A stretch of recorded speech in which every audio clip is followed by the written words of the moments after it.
Hello and welcome to What Happened to the Black C.C.C enrollees in Southern Oregon, presented by Jackson County Library Services. My name is Megan and I'm an adult services librarian at the Medford branch. Jackson County Library Services acknowledges that its libraries are located within the traditional lands of the Cow Creek Band of Umpqua Tribe of Indians and the Modoc Nation, as well as the Shasta, Tacoma, and Lagawa people, whose descendants are now identified as members of the Confederated Tribes of Siletz Indians and the Confederated Tribes of Grand Ronde. We take this moment to recognize the Indigenous people whose traditional lands are where residents of Jackson County live today. JCLS is committed to fostering understanding, deep respect, and honor for Indigenous people, and we encourage you to learn more about the land you reside on. For more information, go to jcls.org/land. The views and opinions expressed in this program are those of the presenter and do not necessarily reflect the official policy or position of Jackson County Library Services. My name is Amy Blossom. I'm a retired librarian from this system, but I still get to get involved through the Windows in Time talks. And I want to thank you all for joining us today.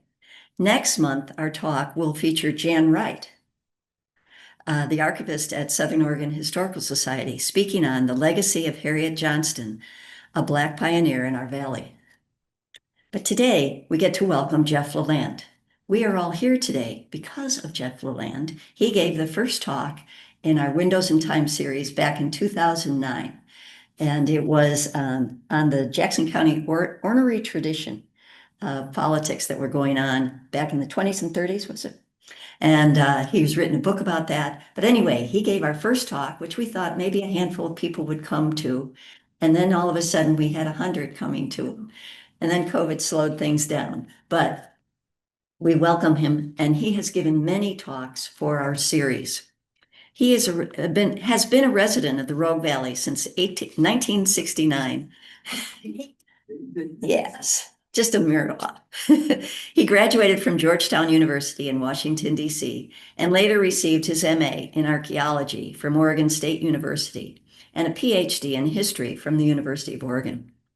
He had a 30-year career with the U.S. Forest Service as an archaeologist and historian, and has published articles and several books on regional history. Many of those are available in the Jackson County Library System. He's also given many wonderful presentations for our Window in Time lecture series on a variety of topics. He also writes very interesting articles for the SOHS Quarterly, including in the recent summer and fall editions. What's in a Name? The Return of Indigenous Place Names to Our Landscape, and another article in the issue that just came out, Our Region's Native Place Names, the Anthropologists. So he is continuing to do his research and sharing all that information with us. We thank him, and please welcome Jeff LaLande. Thank you very much, Amy. That was a really nice introduction. And yeah, sometimes I'm feeling like I was born in 1869 these days. And I may have a bit of difficulty doing all this with my having been winged here. But so it goes. So on with the show. So hello, I'm going to turn this way. Sorry, it's less respectful, but I need to see what's going on. That's how I stay on track. And it just doesn't work when I'm standing over there.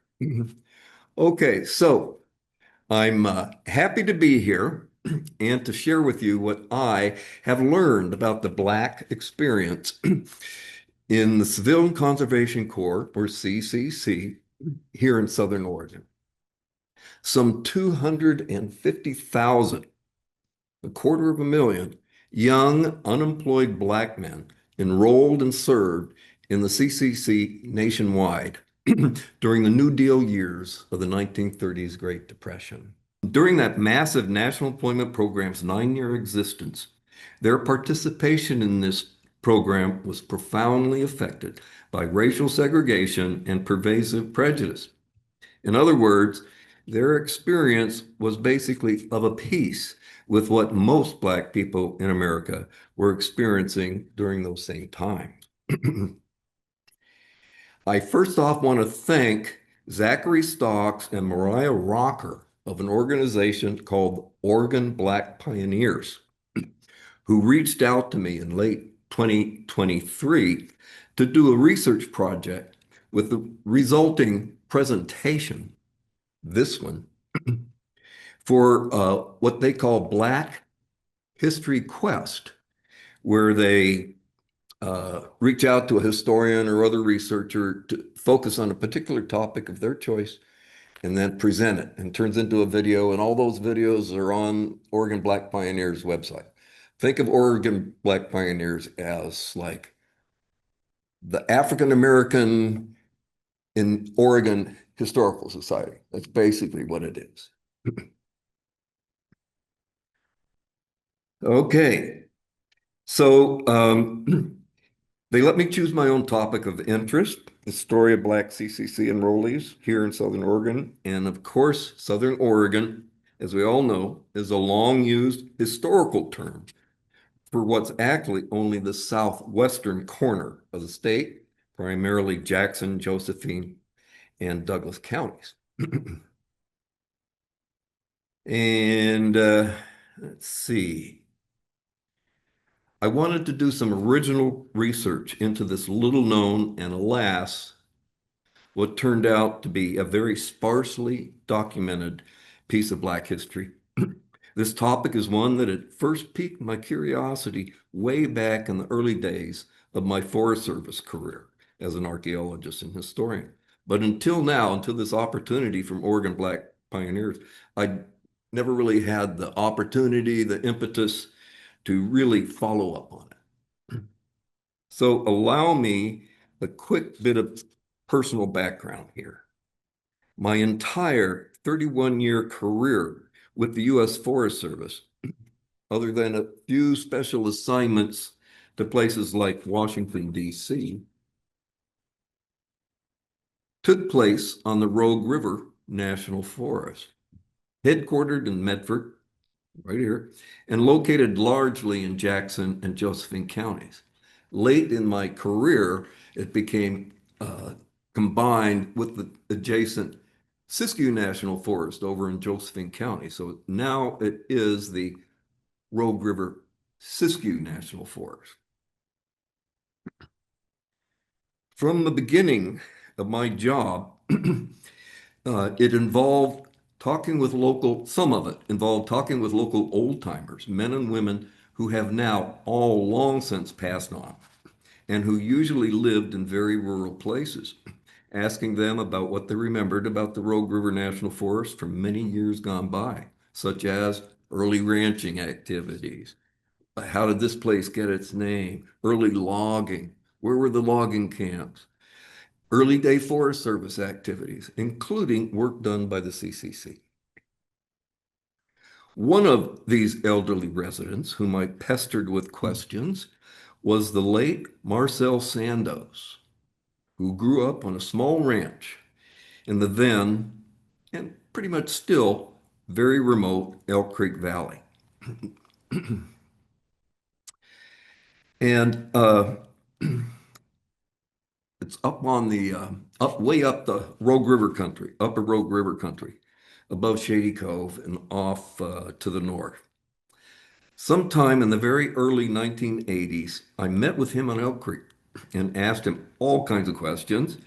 At the time, I already knew that the Forest Service had had a fairly short-lived C.C.C. camp in the Elk Creek Valley, and I asked him about it. It was formerly known as Camp Elk Creek F-37.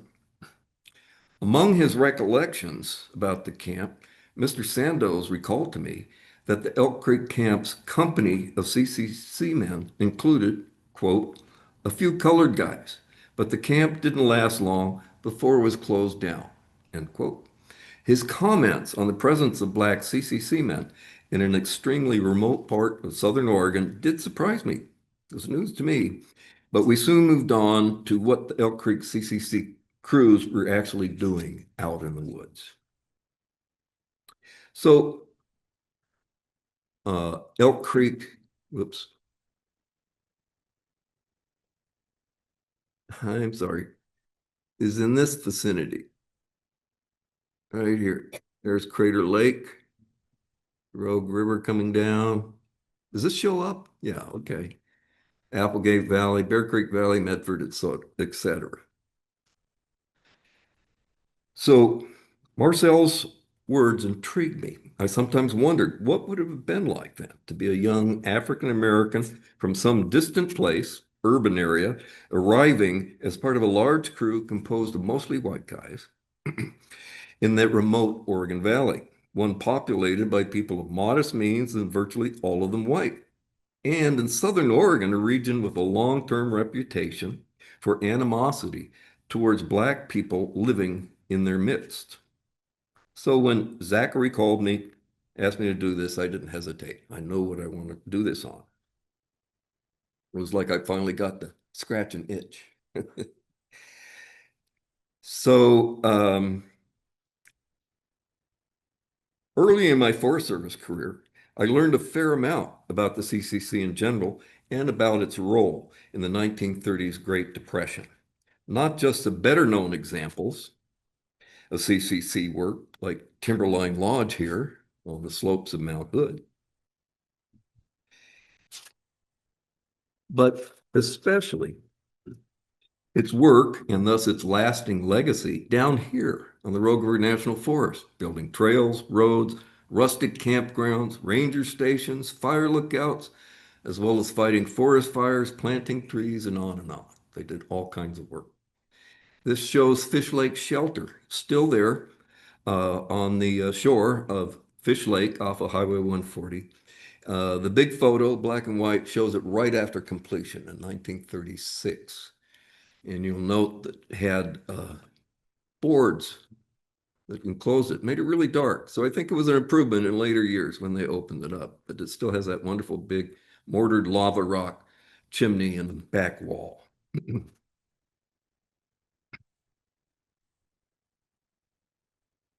They did other work on the forest. Here's some guys roofing a building at Lake of the Woods, which at that point was part of the Rogue River National Forest. And then going clockwise, the McKee Bridge campground in the Applegate. And very rustic work done there. Most of the CCC's work on public places like campgrounds and ranger stations was consciously rustic in character.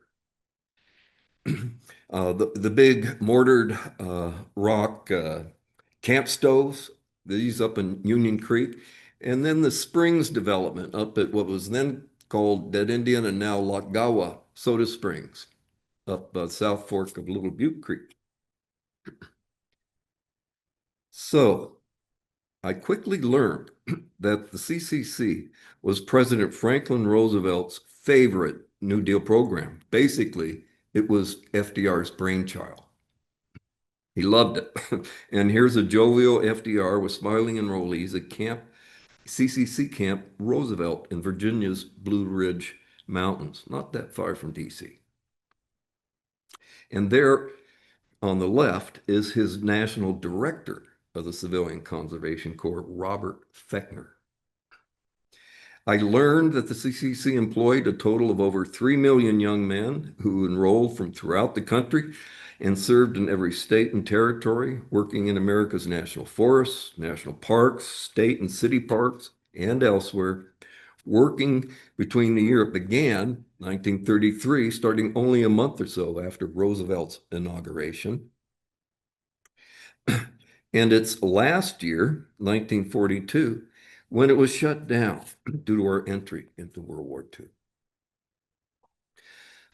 So I learned early in my career many of the basics of the Civilian Conservation Corps, that it was open to young unemployed men who had to be in their families in financial, economic dire straits between the ages of 18 and 25, and initially could enroll for only a single 6-month hitch, but that soon opened up to successive and some multiple hitches were allowed. That Uncle Sam provided long distance and rail transport to the camps out west, as well as the fact that both uniforms and room and board at the camps were provided free, as was basic medical care. That an enrollee was paid $30 a month, $25 of which he never saw. That went straight back to his family back home. Leaving $5, which was at that time more than enough for some bottles of soda pop at the camp canteen or a couple of movies in town on the weekend, so forth. And that each camp housed a single CCC company, usually consisting between 120 and 150 men.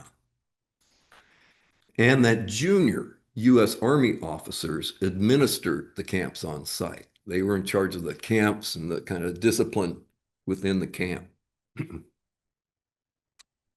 The host agency, such as the Forest Service, selected and supervised the many different kinds of work projects. And they also employed older, local experienced men known as LEMs to pass on their skills and to supervise the enrollees from running heavy equipment to pulling on a misery whip, a crosscut saw. This is before chainsaws came along. To mortaring rocks into rustic fireplaces and stoves like you saw in those photographs. Each camp had a library, including recent magazines and likely some second or third hand books, probably some Zane Grey Western novels. Educational classes were offered at every camp, from reading and writing, if necessary, for those who hadn't yet learned those skills, and there were some, to Red Cross first aid, to American history. I also learned that copies of the National C.C.C. weekly newspaper, Happy Days, were sent to each camp, and that every camp also had its own little monthly typed mimeograph newspaper, if you will, often the result of work done by one or two enrollee volunteers who knew or learned on the job how to type. And copies of some of those issues of camp newspapers are still available digitally. And I eventually learned that when established in 1933, the C.C.C. was racially integrated. This was a profoundly radical step at that time in American history. For example, the U.S. Army remained racially segregated until 1947, 2 years after the end of World War II, and nearly 15 years after the C.C.C. was begun. Alas, the C.C.C.'s racial integration policy soon proved too radical for many, and it did not last. And that's the focus of this talk. Here are two integrated crews somewhere in the far west, sometime between 1933 and 1935, the period of integration. And it was during 1935 that it was phased out, entirely phased out by 1935. Informal indications are that most of the black enrollees in Oregon came from Chicago and other Midwestern cities, not from the American South. The C.C.C. program also included some unique types of camps, including several veterans camps for older unemployed men who'd served in the armed forces during World War I.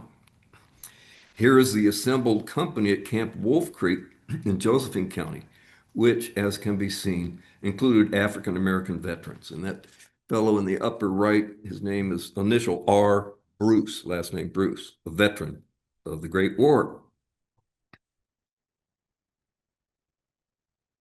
The Medford C.C.C. district shown in a 1938 map.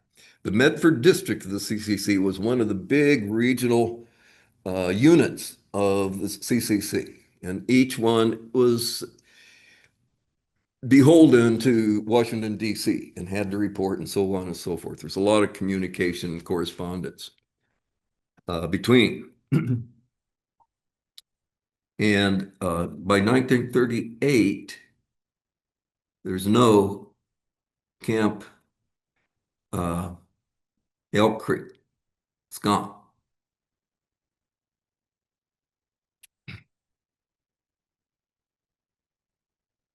And down here is one we'll be talking about a little bit, is Camp South Fork, which uh, is close to the little town of Butte Falls, logging town, Butte Falls, up in the Cascades. Okay, so um, elk, dang it. It's very, very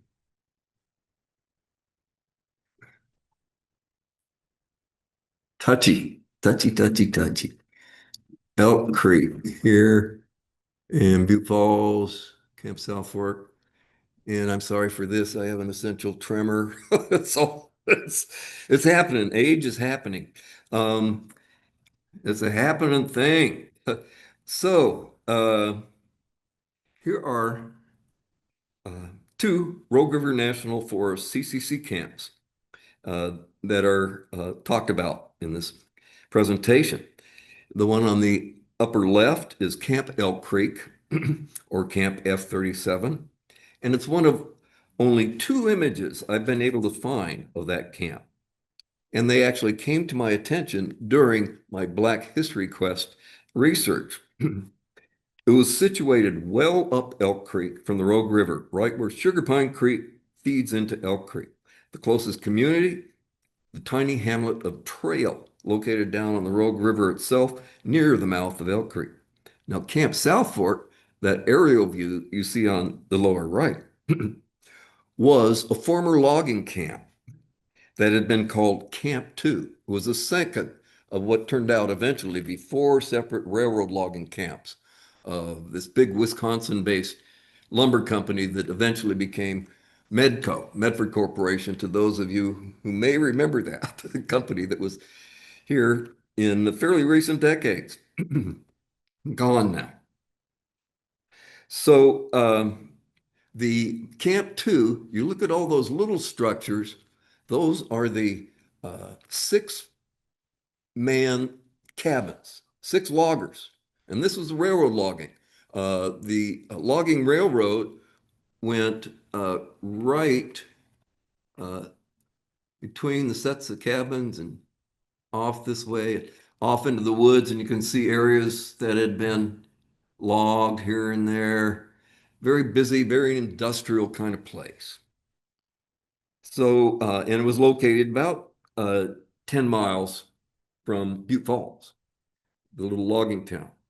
And the company went bankrupt during the early years of the Depression. And so this was available for the C.C.C. So this was unusual. Not many C.C.C. camps had this kind of thing, a ready-made camp, but not standard. Now,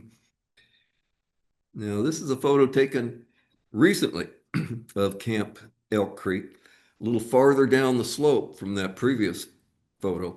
And Camp Elk Creek was on private land, whereas Camp South Fork was on national forest land. And you can see everything's gone.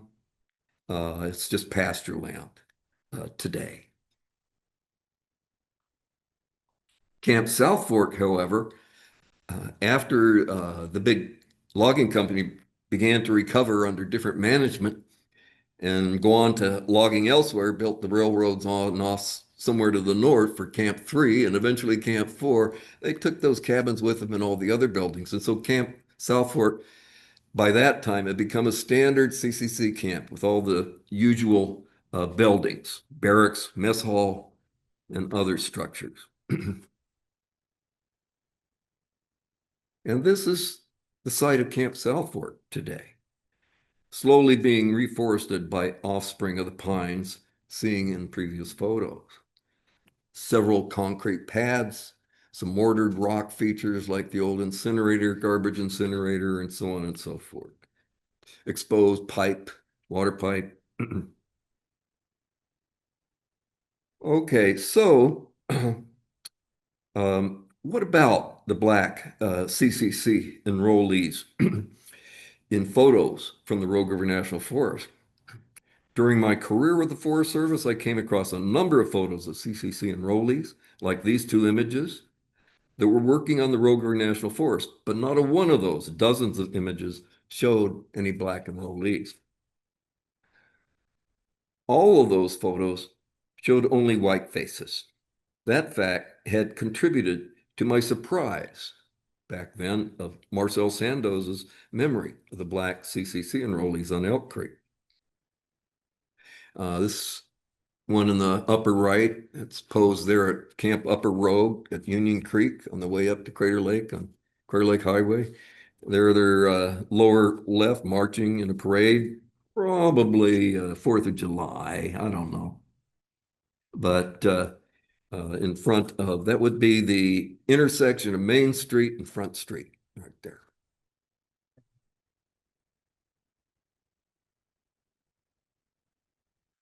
So all the photos, only white enrollees. What happened? That was my basic question. Where'd they go? Where were they? What happened? When did they leave, etc. I came at this not knowing much at all about the integrated in the history of racial integration and segregation in the C.C.C. So that was my basic question. What happened?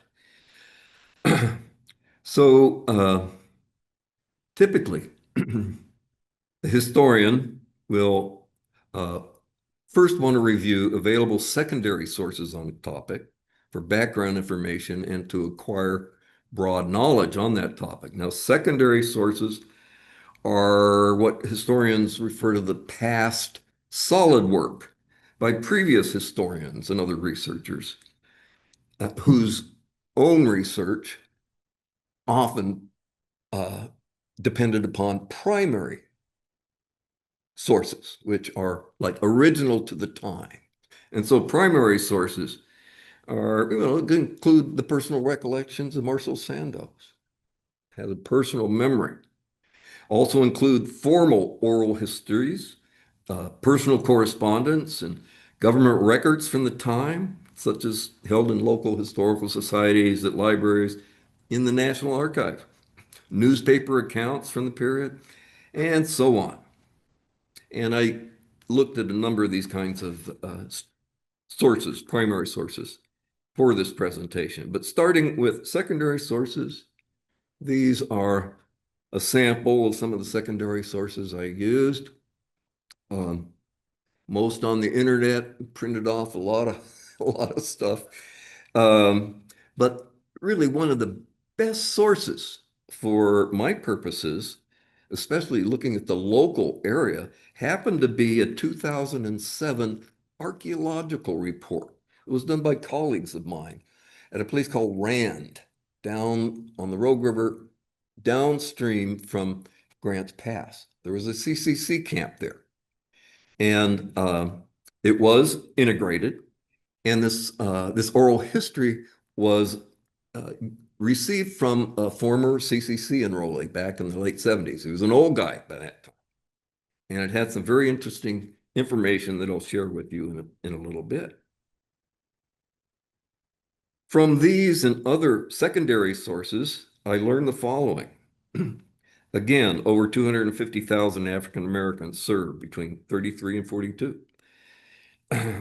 After 35, beginning in 35, segregated black companies, not integrated. And there were none of those in Oregon, some in California and elsewhere. During the program's first years, except in the American South, they had served in racially integrated companies, but down in Dixie, no integration, obviously, and Franklin Roosevelt knew that any such attempt would likely lead to conflict and tear apart his New Deal coalition. There would be violence and so on and so forth. It would come at a debilitating political cost to him and his policies. And even during the initial integrated period, a form of de facto segregation was often the norm. This Washington State Park campground was built by an integrated C.C.C. company, but black enrollees could not swim there except during special separate hours from white visitors.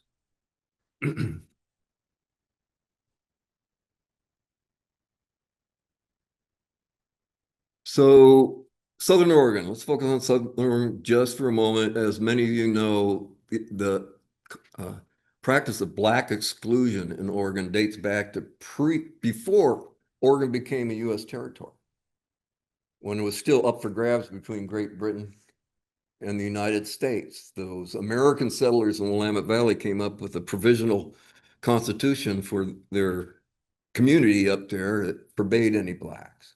And that continued from residing within Oregon. And that continued through the formal territorial constitution and into the state constitution. However, down in Southern Oregon during the 1850s, our gold rush here, Jacksonville had the most black people anywhere in Oregon during that period. But this was due largely to the northward movement of the California gold rush into Southern Oregon, where in California there were blacks, free blacks, as well as enslaved blacks who'd been brought across the West with their owners and came north. But that did not last very long. Soon, Jackson County became basically lily white, with a few very rare exceptions.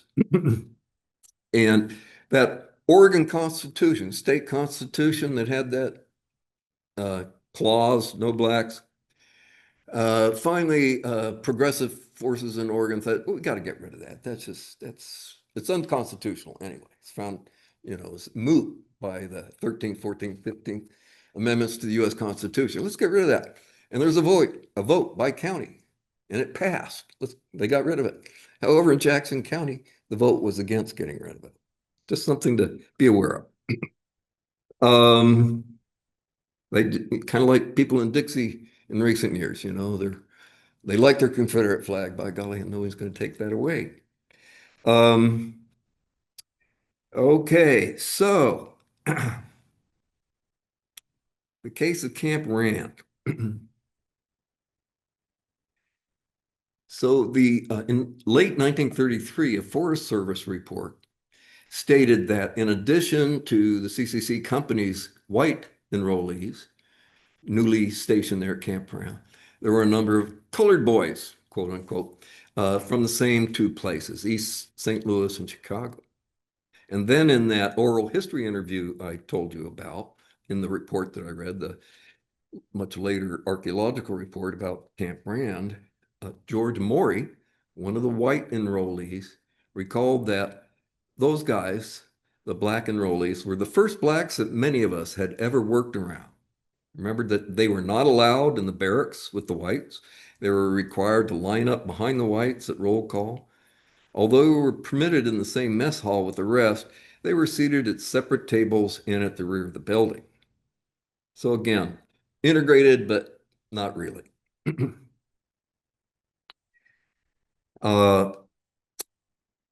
And regarding to Camp Rand, a man named M.C. Bowen, who was the Medford District C.C.C. inspector, he went to camp, see what's going on, and wrote back to Fechner, regularly.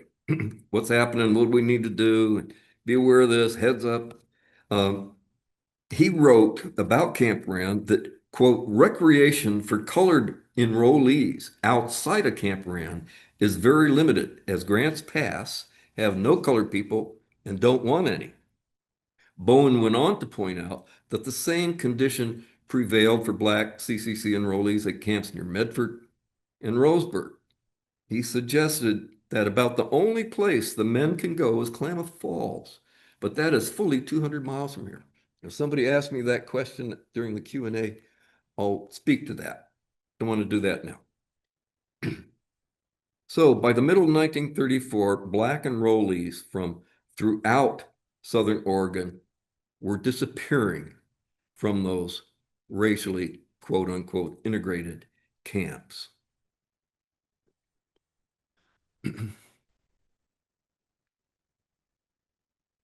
Now, there were some all-black companies, C.C.C. companies in California and elsewhere, but by that time, only blacks from within a particular state could be part of a segregated all-black C.C.C. company. And it was no longer people taking the train out west. And there were So far as I've been able to find, no such companies in Oregon. New England, a little bit different. Bless their hearts. So it appears that during the period of integration, some white people living in rural areas in the Midwest and in the far West protested mightily to their political leaders locally and congressional representatives. The outcry against having black enrollees living in their midst, even though those young black men lived in the C.C.C camps with whites and under direct U.S. Army supervision. Nationally, there was some interracial conflict and occasional violence in some of the integrated camps, as well as severe bigotry, including from some of the Army officers in charge of the camp.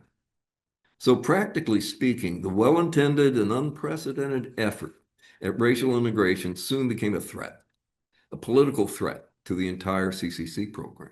And so segregation was instituted. And it was instituted from the top by Robert Fechner. Now, historians in recent years have kind of beat up on Fechner for this. He was a Southerner. He was from Tennessee, but he was a fairly progressive labor organizer, labor leader. Was he, dyed-in-the-wool racist, segregationist?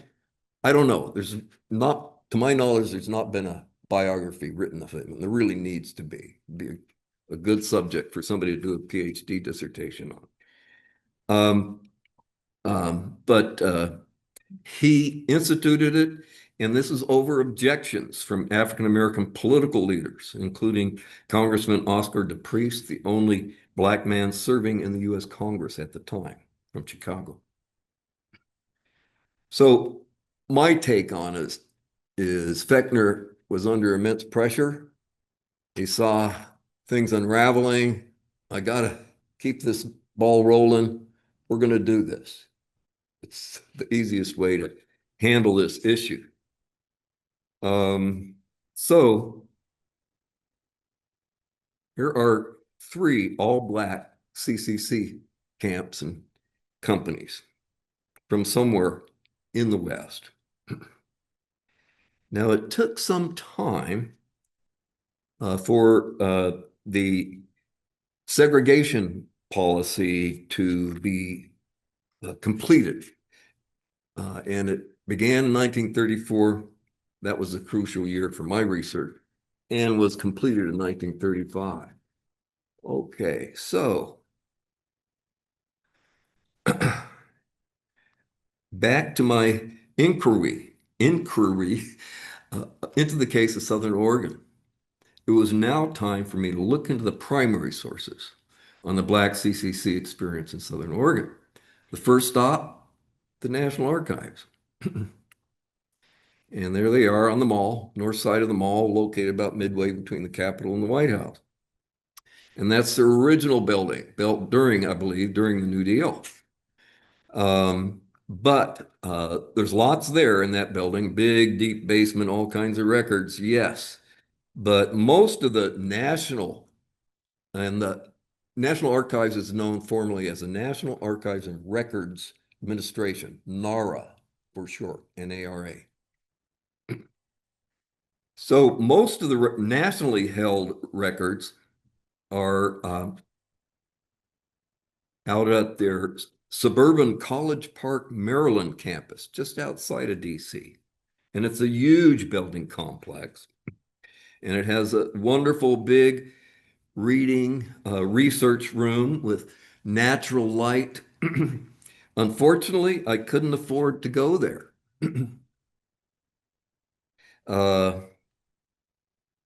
And the problem, one reason I decided not to, is all their national C.C.C records, meaning the head office in DC of the C.C.Cs. And actually all C.C.C records are back there in DC. Whereas decentralized agencies like the Forest Service and the Park Service, their outlying, like the Rogue River National Forest records, are in NARA's various regional repositories. So, but back in College Park, all the CCC records, huge amount, they're not digitized. You know, it'd be like looking for a needle in a haystack. They're going to go through it bit by bit, and of course, with things happening now, it's going to be slower than ever to digitize those nearly 100-year-old records.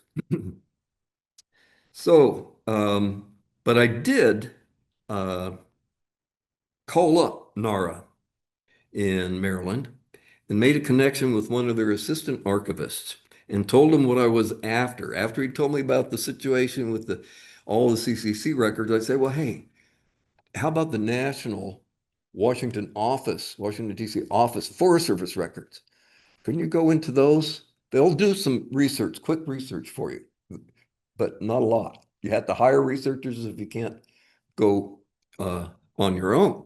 So can you go in the Forest Service records from back there and see what you can find about Camp Evans Creek or Camp South Fork on the Rogue River National Forest? Could he possibly locate anything for me? And yes, he did. A single letter documenting the presence of a large number of African American enrollees at Camp South Fork in the letter dating from 1935. 117 Black enrollees at Camp South Fork.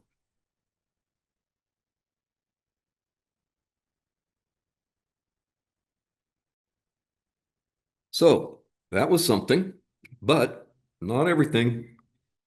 Uh, so uh, this was news to me, 117 Black enrollees. That's interesting. Let's try and follow up on that. So my next stop was NARA's regional archives, the repository up in Seattle, which is located, it's much more modest in size, much more. It's the smallest one of all their regional repositories, actually. And it's on what was once the Sandpoint Naval Air Station, if any of you ever heard of that, up in Seattle. And it was located, the building is actually a big jet hangar from the Navy days. And at the far end of this building, which is full of records, is this big door with a much smaller sliding door that's used now with trucks with all their boxes of records coming in from here, there, and everywhere. But the much bigger sliding door that formerly was where the jet planes would come in and out. So that was kind of interesting. So I spent 2 days up there doing research.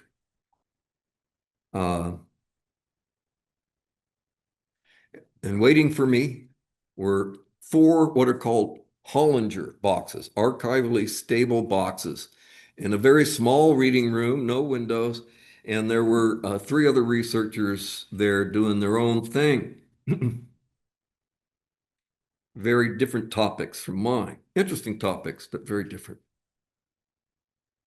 And so there are those 4 boxes sitting there on that red card. Alas, those 4 boxes proved to be a disappointment. Why? Most of the letters and other records were from after 1935. You know, the horse had gone out of the barn. So, but I looked hard, very hard. I went through each and every document.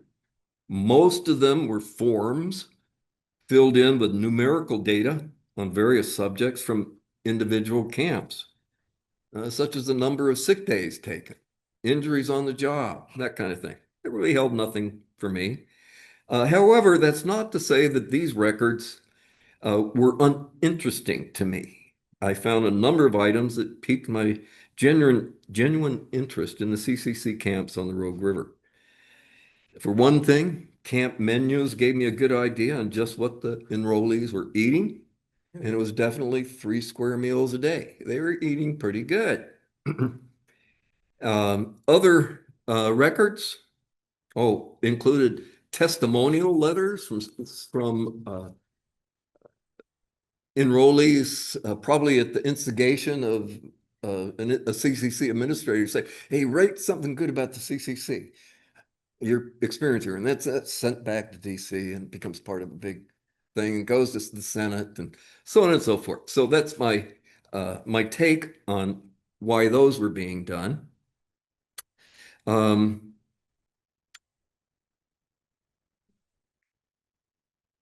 So it was disappointing. Nothing on the black C.C.C. enrollees in any of those 4 boxes. And again, almost all of the information is from 1935 or after.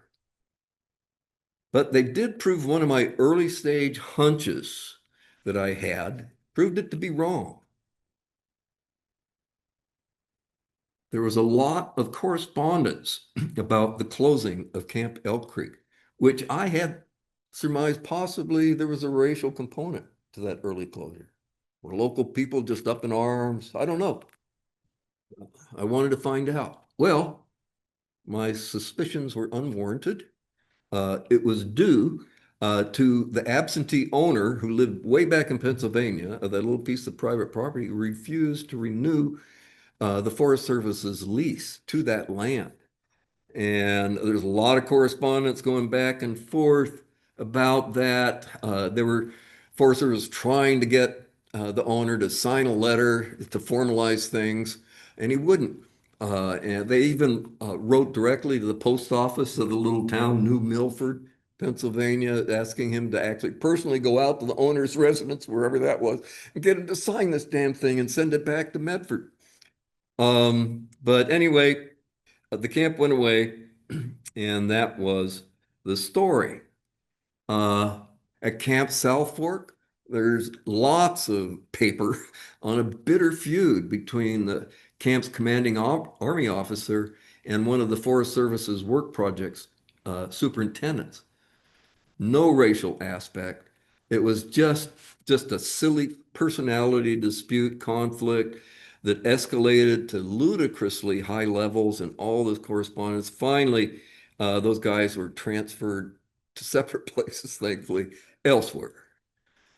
And there was a so-called mutiny stirring up at Union Creek, up at Camp Upper Rogue, where some of the enrollees were apparently gold bricking, not doing work, mutinying, described by the Forest Service, by one Forest Service person as a rebellion started by some of the enrollees. There's some of the paper. And reading through it, it became clear that the malcontents were all white juvenile delinquents from California urban areas that had been forced by the courts to enroll in the C.C.C, which was not supposed to happen. It was supposed to be a voluntary, people without a problem and so forth. So that was the issue, and they were sent packing. So there you have it. So to summarize, although it was good to actually get my hands, or in this case, hand, on these records, the NARA Seattle sources were limited in their value to my project.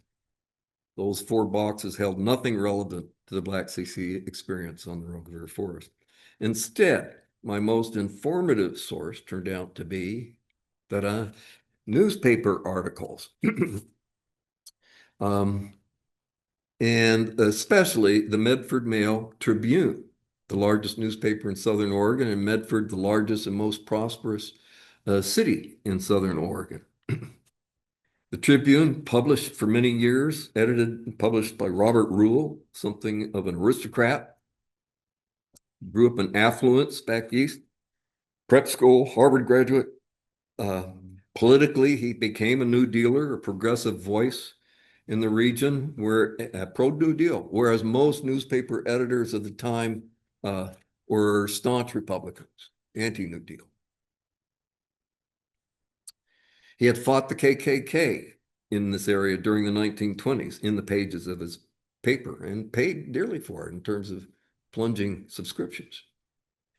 The paper, the Mail Tribune of the period, does include stories about, few stories mentioning Black people. And they often use the common racial stereotypes, great athletic abilities, amazing musical talents, and so forth, that were so very common in white culture. And the stories were largely positive, if often patronizing in tone. And when the C.C.C. first arrived, there were a number of stories about the camps opening up, and such as this one talks about Camp Elk Creek opening up, and uh, camp C.C.C. camp at Roxanne, that's so-called Camp Prescott, that we're developing Prescott Park up on Roxanne Peak, east of Medford, up Hillcrest Road. So lots of that kind of stuff in the very earliest days. And then stories about basketball games, uh, boxing matches. These were events that were very popular in small towns and very popular during the integration period. Butte Falls, Prospect, places like that.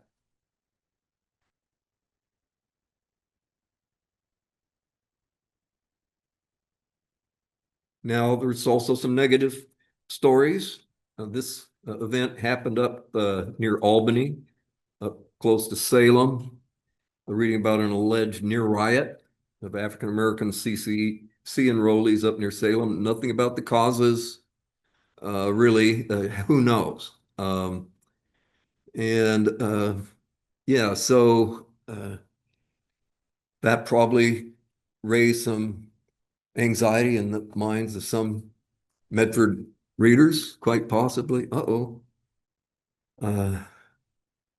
And closer to home, over in the Illinois Valley, Cave Junction area, this stabbing.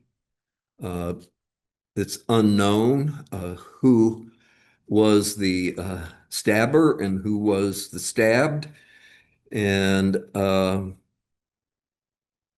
so that's, and there's apparently objections over a black enrollee watching other whites at a dance with white women, white girls. So kind of typical stories there at the time, the kind of thing that could get you lynched in the South. Okay, so, and there are a range of other stories mentioning black C.C.C. enrollees, often positive in tone. This is a story from the November 1933 Armistice Day parade in downtown Medford with, dang it,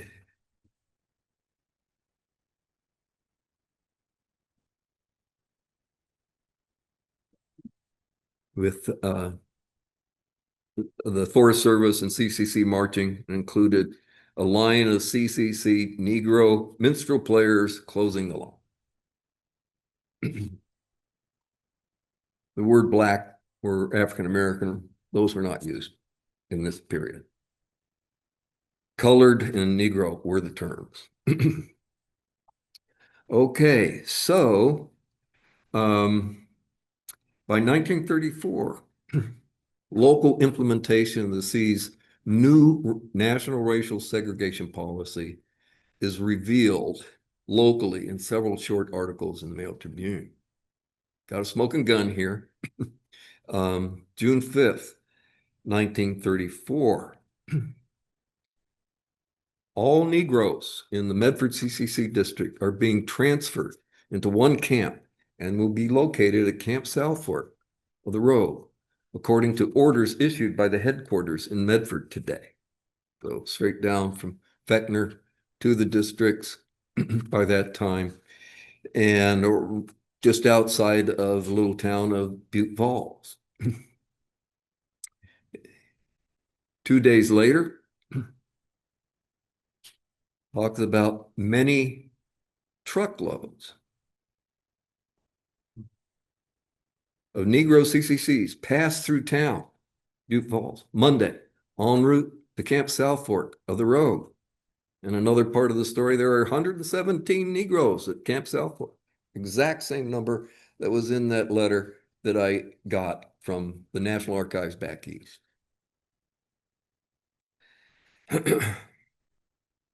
Then on September 26, 1934, with black enrollees almost ready to pack their belongings and head back to Chicago and East St. Louis, was a story that read that boxers from the 6 C.C.C camps around Medford were in town to weigh in for the Elks Club's scheduled boxing matches a couple of days hence. Among the young pugilists, Leroy Smith, the 150-pound colored flash from Camp South Fork. So we're talking lightweight boxers, and he evidently was very quick on his feet. Flash.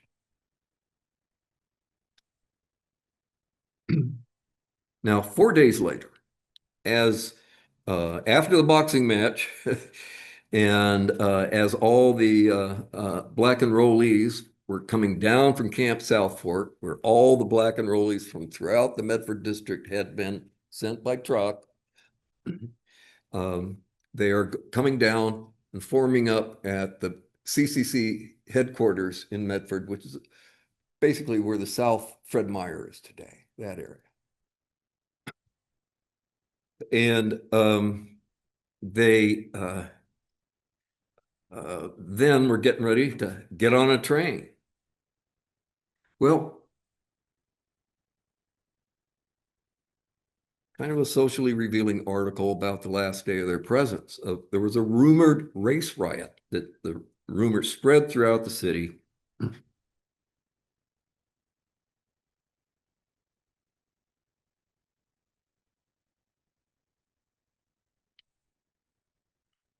The real story was it was caused by all these state police and local police cars. I'm going to go over, sorry, not too much. You feel free to leave if you have to go. Believe me.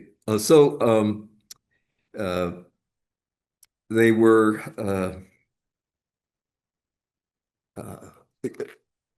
going there because an escaped convict, actually, I think it was a murderer, escaped murderer, had been seen in the vicinity. So they were after him. And other people thought, oh, it must be a race riot. We see all those black and white C.C.C enrollees down there. Yeah, yeah. So pretty soon it was a big story that the Mail Tribune debunked.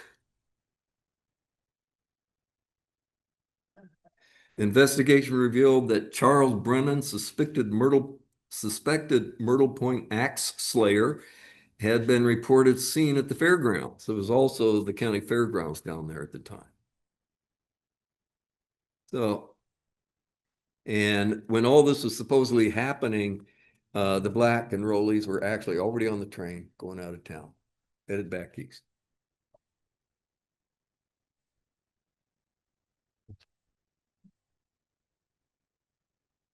I'm going to summarize a little bit later, but I'm getting close to the end. Remember that during my law enforcement service career, I'd come across no photographs of black C.C.C men on the Rogue River Forest. To my amazement, in the past couple of years during my Black History Quest research, several such photographs came to my attention. 3 of them were found in the Klamath County Museum's photo collection over in Klamath Falls, and they sent them to me because there was no information when and where they were taken, let alone who donated them to the museum and when.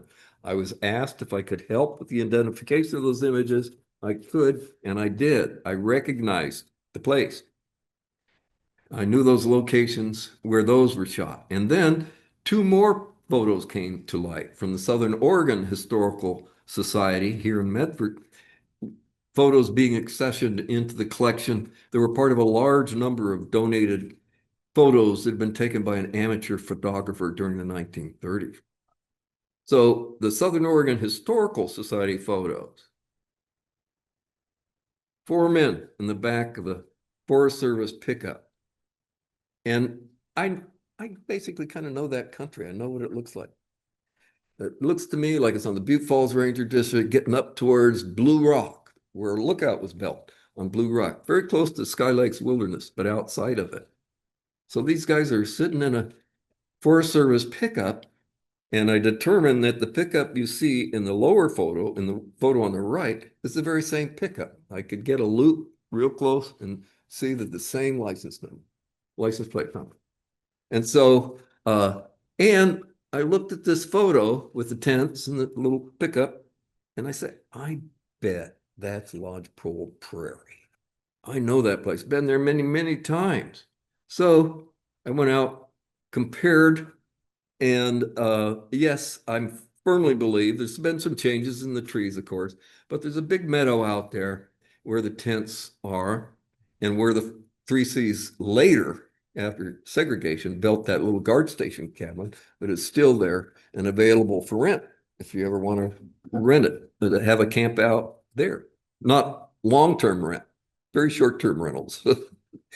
um, and so that was a spike camp, a temporary camp that were tent camps typically. They were closer to more remote work projects where you didn't have to drive all the way back to the main camp near Butte Falls. You could stay there, you know, haul up maybe hot meals periodically and so forth.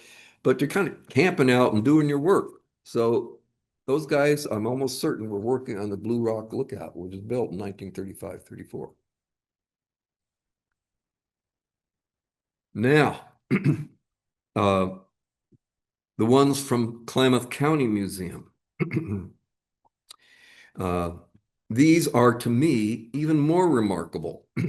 They're more compelling, even poignant, some of them. They seem like they were taken by a professional with a large format camera. So what was going on here? Perhaps the administrators wanted photos of this segregation situation as it was taking place to say, see, these guys are happy, we're taking care of them, and so on and so forth. I just don't know for sure. So, but notice the fellow in the background. Boxing gloves, see him in the background back there? I know this place, South Fork, because there are the 6-man logger cabins showing and some of the other uh, buildings from the logging company.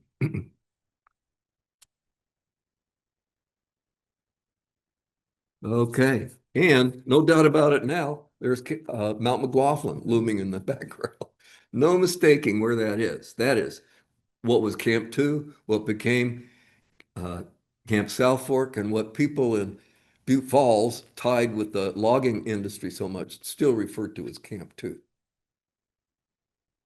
So 10 guys there with the logger cabins still there.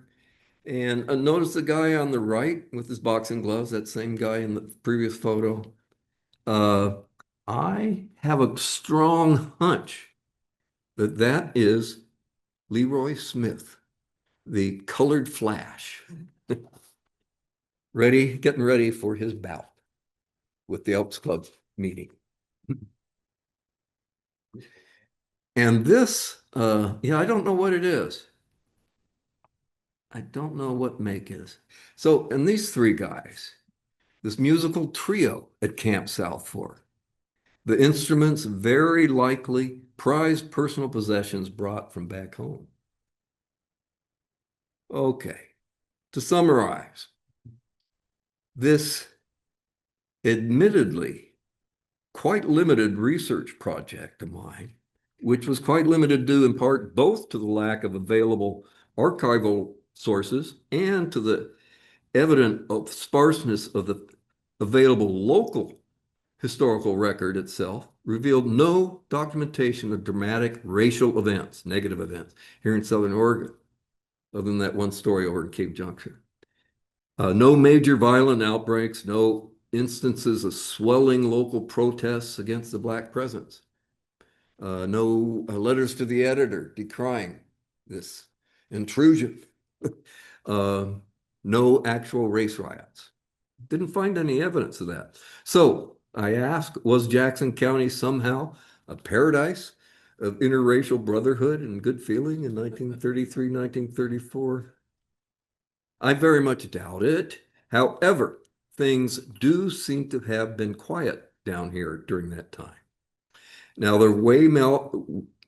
there may well have been some interracial scuffles or fistfights in Jackson County CCC camps during the period of integration. The record is silent. Is it possible that the Mail Tribune might have consciously put on a happy face in such matters? I don't know. Perhaps. Doubtless, a number of local rural white residents felt concern and anxiety when faced with the sudden reality of having young black men as neighbors. And almost certainly such folks freely used, at least among themselves, the common racial epithets and insults of the time. However, again, I found no letters to the editor complaining about African American presence in the local CCC camps in the Tribune, and I was surprised. I could have missed some, but I didn't find any. In hindsight, I can't help but wonder what the all-white residents of Butte Falls would have said standing in the street as those truckloads of newly segregated African American CCC enrollees roll through that tiny town in the summer of 1934 on their way to nearby Camp South Fork. During my several interviews and ongoing conversations with Butte Falls old-timers over the years, including asking about Camp South Fork and the CCCs and so forth, there was no mention of any African American presence ever in the vicinity. If only I had done this research project before those people passed on and I could have probed them about it. In summary, based on the lack of memory about that situation that I found among local residents, the brief black CCC presence of 1933, and especially 1934 at Camp South Fork seems almost like it never happened.